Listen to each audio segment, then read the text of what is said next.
So আজকে আমরা এটা বোঝাবো, সেটা হচ্ছে ইনফিনিটিভ। ইনফিনিটিভটা প্রধানত সিম্পল সেন্টেন্স করতে লাগে, বোঝা গেল? বা কখনো ইনফিনিটিভ সেটা সিম্পল সেন্টেন্স যখন জয়েনিং হিসাবে দুটো সেন্টেন্সকে জয়েন করে বলে, তখনও বলে টু বসিয়ে জয়েন কর, সিম্পল কর, বোঝা গেল? তো ইনফিনিটিভ কি? ইনফিনিটিভ বললেই আমাদের মাথায় আসে যে স্যার ইনফিনিটিভ মানে হচ্ছে টু।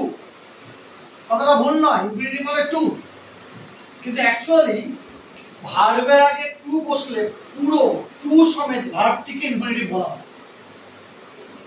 ভার্বের আগে টু বসলে পুরো ভার্ব সমেত, পুরো টু সমেত ভার্বটিকে কি বলা হয়?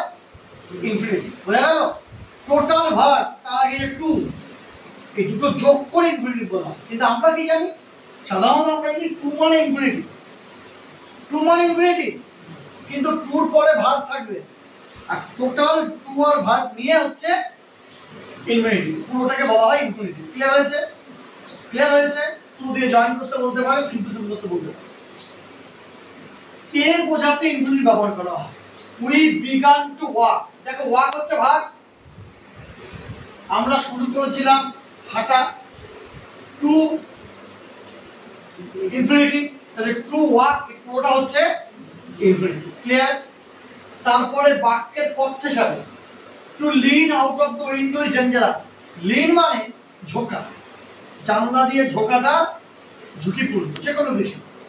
তো এই যে টু লিন, লিনটা ভার্ব, ঝুঁকে পড়া, হেলে পড়া, টু বসছে, তাহলে এই পুরোটা কি? ইনফিনিটিভ। তাহলে ভার্বের আগে বসছে, বসে ইনফিনিটিভ হচ্ছে, বোঝা গেল?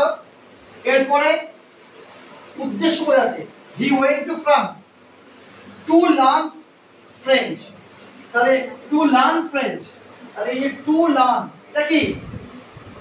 এটা কি? ইনফিনিটিভ। তারপর দেখো angry, glad, happy, sorry, fortunate, lucky, likely, এই অ্যাডজেক্টিভ গুলোর পরে সাধারণত ইনফিনিটিভ বসে। যেমন হি ওয়াজ সরি, ঠিক আছে, to find the door lock, সে দেখলো দরজাটা বন্ধ, দেখে সে দুঃখিত হল, ঠিক আছে, সরি হল। তার মানে কি? টু এর সাথে ভার্ব বসছে, ভার্বের আগে টু বসছে, তাই তো? টোটাল এটা নিয়ে বলা হচ্ছে ইনফিনিটিভ। আবার সবাই বুঝতে পেরেছো? ক্লিয়ার হয়েছে?